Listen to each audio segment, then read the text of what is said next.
नमस्कार दोस्तों, study file में आपका स्वागत है। मेरा नाम है कपिल। आज मैं लेकर आया हूँ जनरल नॉलेज का पार्ट पे जो एसएससी द्वारा 2017 में क्वेश्चन पूछे गए थे, वो मैंने इस वीडियो के अंदर कवर किए हैं। तो इस वीडियो को अंत तक देखना। चलिए स्टार्ट करते हैं without further edu. Which of the following is not a instrument of credit control in India. चार ऑप्शन दिए गए हैं, तो इसका आंसर है fourth, variable cost reserve ratio. मेरे आंसर देने से पहले आपको पहले आंसर लगाना है।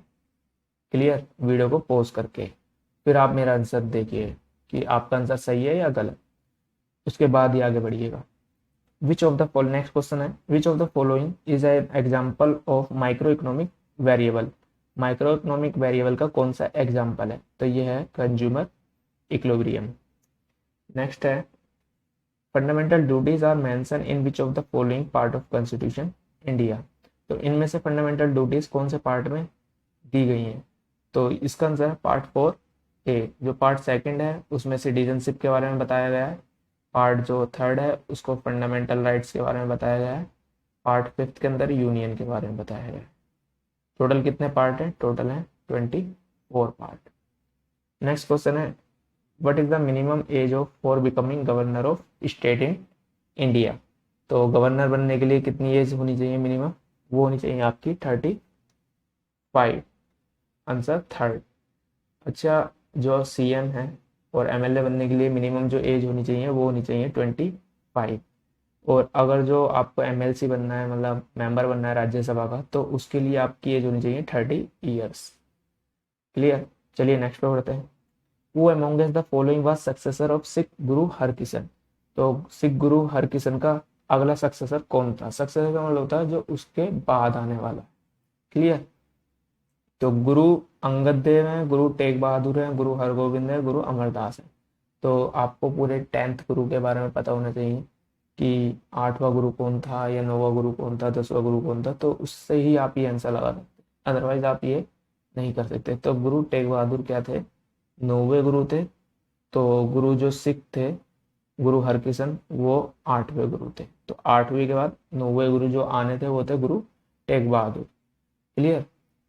जो गुरु हरगोविंद थे वो कौन से गुरु थे इनके? वो थे 6th गुरु। नेक्स्ट है, Lord Cornwallis is known for. जो लॉर्ड कॉर्नवालिस है वो किसके नाम, किसके लिए जाना जाता है? तो वो जाना जाता है permanent revenue settlement of Bengal के नाम से। और जो रेतवाड़ी सिस्टम है मद्रास का, वो जाना जाता है थॉमस मुनरो। जो थॉमस मुनरो था उसने स्टार्ट किया था ryotwari system.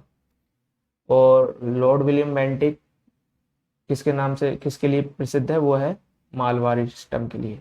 Mahalwari, Mahalwari system. Clear? चलिए नेक्स्ट पे बढ़ते हैं। 49 parallel is the boundary line between which of the two country. 49 parallel जो बाउंड्री है वो कौन सी कंट्री के बीच में है? दो कंट्री कौन सी है? तो वो कंट्री है अमेरिका और कनाडा। देखिए लाइन पूछी जा सकती है, जैसे कि रेड क्लिफ कौन सी कंट्रियों के बीच में है। क्लियर? मैकमोहन लाइन कौन सी कंट्री के बीच में है? तो ये तो आपको पता होना चाहिए। रेड क्लिफ है पाकिस्तान और इंडिया के बीच में, और मैकमोहन लाइन है चाइना और इंडिया के बीच में। तो ऐसे ही आपको बाउंड्री के बारे में पता होना चाहिए। और जो नॉर्थ कोरिया और साउथ वियतनाम है उसके बीच में 70 पैरेलल लाइन। जर्मनी और फ्रांस के बीच में मैग्नीटोट है, मैग्नीटोट। जो जर्मनी और पोलैंड के बीच में है वो कौन सी है? आपको ये कमेंट सेक्शन में आंसर देना है, जर्मनी और पोलैंड के बीच में। चलिए नेक्स्ट क्वेश्चन पे बढ़ते हैं। How does La Nina affect Pacific Pacific Ocean. देखिए ज्योग्राफी का क्वेश्चन है, आपने नाम पहली बार सुना होगा और जो आपने ज्योग्राफी नहीं पढ़ी है। तो लालिना और एल नीनो, एल नीनो, ये दो करंट है। करंट मतलब विंड है, जो एक गर्म विंड है, एक है ठंडी विंड। तो जो how does La Nina affect Pacific Ocean, मतलब पैसिफिक ओशियन को कैसे अफेक्ट करता है लालिना जब आता है? तो वो क्या करता है, वो cool down the temperature of water. जो टेम्परेचर है वाटर का उसको क्या कर देता है? ठंडा कर देता है। क्लियर? और ला नीना का सिंपल सी मतलब, अगर जो आप फ्रेंच, इस फ्रेंच में बात करें तो ये लिटिल गर्ल के नाम से जाना जाता है। किसके? लिटिल गर्ल के नाम से, छोटी लड़की। जो एल नीनो है वो क्या है? एक वार्म करंट है। क्लियर, इसे लिटिल बॉय के नाम से जानते हैं। चलिए नेक्स्ट पे बढ़ते हैं। Cinnamon is obtain from which part of the plant. देखिए किनामोन क्या चीज है, किनामोन एक तरह का बार्क है। क्लियर, तो इसका आंसर है बार्क।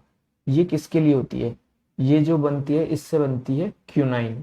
क्यूनाइन किसकी बनती है, क्यूनाइन दवा है जो मलेरिया के लिए है। किसके लिए, मलेरिया के लिए यूज की जाती है। क्लियर। नेक्स्ट क्वेश्चन है, insulin is a kind of. Insulin क्या है, इंसुलिन क्या है, हार्मोन है। ठीक है, और जो इंसुलिन प्रोड्यूस करता है वो कौन करता है, पैनक्रियास। इंसुलिन कौन प्रोड्यूस करता है, पैनक्रियास। ठीक है। इंसुलिन का फायदा क्या होता है बॉडी के अंदर, इंसुलिन का जो फायदा होता है वो हमारे जो ब्लड शुगर है उसको हाई और लो करने में हेल्प करता है। ठीक है, चलिए नेक्स्ट पे बढ़ते हैं। Which among the following carry impure blood to human heart. देखिए ह्यूमन हार्ट बहुत ज़्यादा कॉम्प्लिकेटेड है, इसके लिए आपको एक चैप्टर अलग से पढ़ना पड़ेगा और एक अलग से वीडियो मैं बनाऊंगा ह्यूमन हार्ट के बारे में कि ब्लड कैसे सर्कुलेट करता है हार्ट के अंदर। एक होता है ऑक्सीजनेटेड ब्लड, एक होता है डीऑक्सीजनेटेड ब्लड। क्लियर, तो मैं इसको सिंपल सी भाषा में भी ऐसे बताता हूँ। जो ऑप्शन दिए हुए हैं इसका आंसर क्या है, इसका आंसर है पल्मोनरी आर्टरीज। जो इम्प्योर ब्लड कैरी करता है ह्यूमन हार्ट के अंदर वो है पल्मोनरी आर्टरीज। अब वैन कावा क्या है, वैन कावा दो तरह की होती है, ये एक तरह की नस होती है। वैन कावा इंफीरियर होती है और एक सुपीरियर होती है। एरोटा क्या है, एरोटा एक तरह की आर्टरीज होती हैं जो ब्लड को कैरी करती है हार्ट से पूरी बॉडी के अंदर। जो हार्ट है उससे पूरी बॉडी के अंदर आपके कैरी करती है। ठीक है। पल्मोनरी वेन क्या करती है, पल्मोनरी वेन जो है उसका काम होता है जो ऑक्सीजनेटेड ब्लड है, जो साफ ब्लड है, ठीक है, वो लंग्स से ले जाके कहाँ भेजती है, वो लंग्स से ले जाके हार्ट में भेजती है। क्लियर, तो ये आपको मोटा मोटा याद होना चाहिए। नेक्स्ट क्वेश्चन है, what does water tank appear shallower when view from top. मतलब क्वेश्चन ये बोलना चाह रहा है जो वाटर टैंक है वो हमको मतलब जब हम ऊपर से देखते हैं तो हमें ऊपर ज़्यादा गहरा क्यों नहीं दिखाई देता। क्लियर, तो ये होता है ड्यू टू रिफ्रैक्शन के कारण। मतलब ये वाटर टैंक है, इसमें पानी भरा हुआ है तो हमें ये वाटर टैंक का जो गहराई है वो हमें यहाँ दिखाई देगी। समझ रहे हैं आप। तो आपने कई बार देखा भी होगा जब आप टब के अंदर पानी भरेंगे तो जो उसकी गहराई है वो कम दिखाई देगी आपको, जो उसका बॉटम है वो आपको ऊपर दिखाई देगा थोड़ा पानी के अंदर। तो वो होता है रिफ्रैक्शन के कारण। जो टोटल इंटरनल रिफ्रैक्शन होता है वो होता है डायमंड के अंदर। और जो माइरेज बनता है, क्या बनता है, माइरेज रेगिस्तान के अंदर, तो वो भी टोटल इंटरनल रिफ्लेक्शन की वजह से होता है। ये चीज़ें मैंने इस प्रीवियस वीडियो के अंदर भी कवर की हैं। अगर जो आप मेरी प्रीवियस वीडियो देखेंगे तो आपको काफ़ी चीज़ें समझ में आएंगी। क्लियर, चलिए नेक्स्ट पे बढ़ते हैं। इनमें से कौन सा कलर बनता है जब रेड और ग्रीन को मिक्स किया जाता है, तो ये बनता है येलो। देखिए ऐसे अटपटे क्वेश्चन भी पूछे जा सकते हैं। क्लियर, तो आपको इनके बारे में हल्का बहुत पता होना चाहिए, जरूरी नहीं है कि पता भी हो क्योंकि ये सारे बच्चे सही नहीं कर पाते। चलिए नेक्स्ट पे बढ़ते हैं। What is the full form of JPG. JPG की फुल फॉर्म क्या है, जेपीजी की फुल फॉर्म है answer first, joint photographic expert group. Next है, what is the endothermic reaction. देखिए प्रीवियस वीडियो में मैंने इसके बारे में बात करी थी, एक्सोथर्मिक रिएक्शन के बारे में और एंडोथर्मिक रिएक्शन के बारे में। इस वीडियो में देखिए इस वाले वीडियो में भी एंडोथर्मिक रिएक्शन के बारे में आ गए। तो एंडोथर्मिक रिएक्शन क्या होती है, reaction in which heat is absorb. Next पे बढ़ते हैं, which of the following is an ore of aluminium. Aluminium की ओर क्या है, तो इसका आंसर है एल्युमिनियम की ओर है सेकेंड, क्रियोलाइट। और जो गैलेना है वो किसकी है, वो है लेड की। एल्युमिनियम की एक और होती है जिसका नाम है बॉक्साइट। ये बहुत इंपॉर्टेंट है बॉक्साइट। इसकी ओर जो मिलती है सबसे ज्यादा ऑस्ट्रेलिया के अंदर मिलती है। और किनावर किसकी है, किनावर है मरकरी की, मरकरी की। इप्सोम साल्ट, इप्सोम साल्ट जो है ये मैग्नीशियम सल्फेट होता है, ये इनऑर्गेनिक साल्ट होता है। इप्सोम साल्ट को हम मैग्नीशियम सल्फेट भी बोलते हैं। चलिए नेक्स्ट पे बढ़ते हैं। इनमें से कौन सी गैस रिलीज हुई थी जब भोपाल गैस ट्रेजेडी हुई थी, तो ये गैस हुई थी मिथाइल आइसोसाइनेट। क्लियर, अभी हाल ही में विशाख के अंदर मतलब विशाखापट्टनम के अंदर एक गैस लीक हुई थी, उसका नाम बता सकते हैं। आप कमेंट सेक्शन में उसका नाम बताइए। ऑटोबायोग्राफी है माई स्टोरी, ये कौन से फेमस क्रिकेटर की है? ये जो क्रिकेटर है फेमस, ये है माइकल क्लार्क। नेक्स्ट है, इनमें से कौन सी country is not a member of SAARC? कौन सी कंट्री सार्क का मेंबर नहीं है? तो वो है चाइना। नेपाल भी सार्क का मेंबर है, मालदीव्स भी है, अफगानिस्तान भी सार्क का मेंबर है। और जो सार्क की फुल फॉर्म है वो है south Asian association for regional corporation. एक बार और बता देता हूँ, south Asian association for regional corporation. ठीक है, तो साउथ, इसके अंदर कितने स्टेट आते हैं, मतलब जो सार्क के अंदर है टोटल कितनी कंट्री आती है? तो सार्क के अंदर जो आते हैं, अफगानिस्तान आता है, बांग्लादेश आता है, भूटान आता है, इंडिया भी आता है, मालदीव्स भी आता है, नेपाल भी आता है, पाकिस्तान भी आता है और श्रीलंका भी आता है। क्लियर? तो आपको कंट्री बताना चाहिए सार्क के अंदर कौन कौन सी कंट्री है, और ये भी बताना चाहिए कि चाइना सार्क का मेंबर नहीं है। चलिए नेक्स्ट पे बढ़ते हैं। The medium term loan are provided for period of, जो मीडियम टर्म लोन्स हैं वो कितने साल के लिए प्रोवाइड कराए जाते हैं? वो किए जाते हैं 1 से 3 साल के लिए। नेक्स्ट है, इनमें से कौन सा फीचर फेडरल गवर्नमेंट का है? तो इसका आंसर है, फेडरल गवर्नमेंट का जो फीचर है वो है डिवीजन ऑफ पावर, किसके बीच में? फेडरल और स्टेट गवर्नमेंट। नेक्स्ट क्वेश्चन पे बढ़ते हैं। The following device the technique IVS, IVS की फुल फॉर्म क्या है? In vitro fertilization. तो इसको किसने बनाया था, डिवाइस किया था? तो ये क्या था? रॉबर्ट एडवर्ड्स ने। Answer second. Wimbledon is a place associate with of the following sports. देखिए विंबलडन जो है एक ट्रॉफी भी है, और विंबलडन एक जगह है, वो कौन से स्पोर्ट्स के लिए जानी जाती है? तो वो जानी जाती है लॉन टेनिस के लिए, और लॉन टेनिस सबसे ज्यादा कहाँ खेला जाता है? चीन के अंदर। क्लियर? कहाँ खेला जाता है? चीन के अंदर। चलिए नेक्स्ट पे बढ़ते हैं। जो चीन का एक फेवरेट मतलब स्पोर्ट्स है, जैसे इंडिया का हॉकी है, क्रिकेट है। What is the nature of pH of milk? PH of milk का नेचर क्या है? तो इसका आंसर है फर्स्ट, स्लाइटली एसिडिक होता है मिल्क। नेक्स्ट है, इनमें से कौन सा एमल्सन का एग्जाम्पल नहीं है? देखिए पहले आपको पता होना चाहिए एमल्सन क्या होता है। एमल्सन दो लिक्विड को जो हम मिक्स करते हैं, जब दो लिक्विड को आप मिक्स करते हो किसी भी चीज के अंदर, तो वो लिक्विड मिक्स नहीं होने चाहिए प्रॉपर तरीके से। जैसे आपने पानी के अंदर नमक मिलाया, तो पानी के अंदर जब आप नमक मिलाओगे तो वो पूरी तरह से घुल जाएगा, चीनी मिलाओगे तो घुल जाएगी।